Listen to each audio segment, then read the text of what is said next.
Fox News alert now, the White House firing back at Democrats, calling for Attorney General Sessions to resign, accusing him of meeting with the Russians to discuss the president's campaign. A White House official issued this statement to Fox in the last hour. This is the latest attack against the Trump administration by partisan Democrats.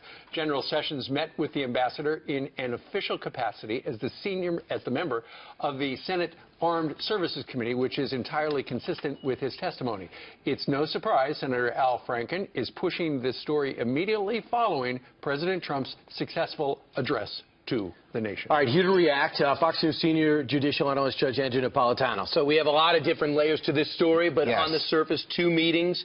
One was after a Heritage Foundation speech at the RNC in and around that area. The second one was evidently, reportedly, in his Senate chamber. The person he met with is the Russian ambassador to the United States, the same human being with whom General Michael Flynn had several phone conversations in the same time period now.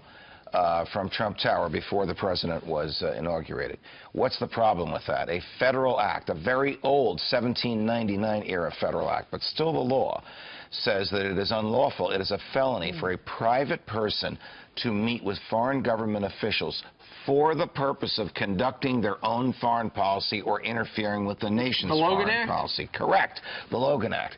So if Jeff Sessions ran into the ambassador at a cocktail party at the Heritage Foundation and they had chit-chat, obviously there's no problem with that. If Jeff Sessions met with the ambassador to discuss foreign policy, but in Senator Sessions' then capacity as a member of the Senate Foreign Relations Committee, there's no problem with that. The problem appears to be that he didn't reveal this to the Senate Judiciary Committee when they asked questions about this when they were considering his nomination for Attorney General. I think they were asking questions about campaign, but he was still a U.S. Senator at that point, and I think that is his statement where, you know, I was just conducting myself as a member of the Senate. Yeah, and the other problem is, look, this is becoming a pain in the neck for the president. Sure. Was there a connection between the Russian government and the Trump-Pence campaign? And if so, what was the nature of that connection, and who was involved in it, and who knew about it? So what happens now?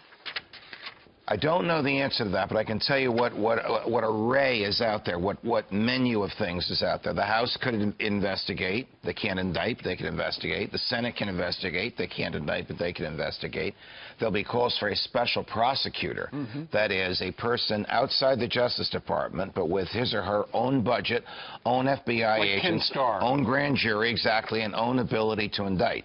Guess who, under the statute, decides if we need a special prosecutor and appoints that person? Right. Jeff Sessions, the Attorney General. The only thing I said is, you remember when that report came out that there were multiple Trump officials who met with Russia, and they named 3, and it turned out, they met consistently about the campaign, it turns out it was not true. Remember, Ryan Priebus got in trouble because he wanted the FBI to tell everyone what he knew? Yes. This could be something like that. I'm not sure. We are Donald Trump's presidency is still suffering from the presence of members of the Intelligence Committee who are trying to undermine him. I wrote my column about it today. It's before the Sessions stuff came out, and it addresses different leaks. But the leaks are substantial, fundamental, and profound, and now materially interfering with the presidency. His defense is, I was a senator at the time. It was my job to meet with these ambassadors. I was not part of the campaign. Yes, prediction, he does not resign. He will appoint a special prosecutor.